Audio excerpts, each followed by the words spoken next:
In today's video, I'm going to teach you Guide with Google and WooCommerce.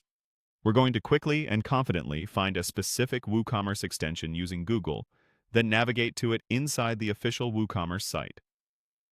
By the end, you'll be right on the digital goods checkout extension page and ready to evaluate whether it's a fit for your store. Start by opening your browser and heading to Google. In the search bar, type the word WooCommerce and press Enter.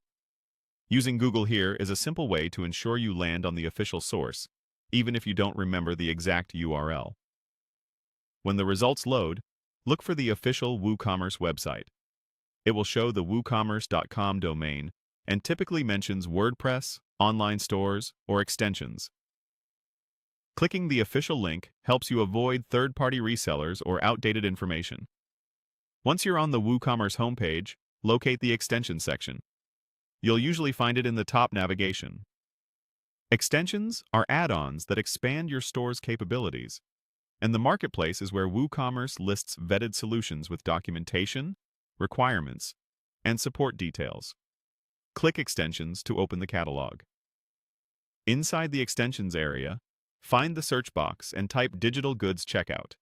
This extension is designed for stores that sell downloadable or non-physical products, like ebooks, software keys, or audio files.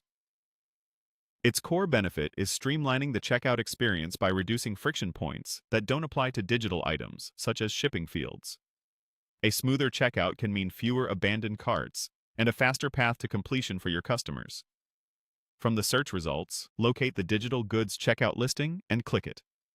That takes you to the product page, where you can review a full overview, feature list, screenshots, requirements, and documentation. This is the place to confirm version compatibility with your current WooCommerce and WordPress setup, check any PHP requirements, and see whether it aligns with your payment gateways and other plugins you rely on. It's also smart to read the details closely to understand how the extension handles guest checkout, email collection, and any conditional fields, especially if your catalog includes a mix of digital and physical items. That's it. You used Google to reach the official WooCommerce site, navigated to extensions, searched for digital goods checkout, and opened its dedicated page. From here, review the documentation and feature notes to ensure it matches your store's needs, and you'll be well positioned to streamline checkout for your digital products.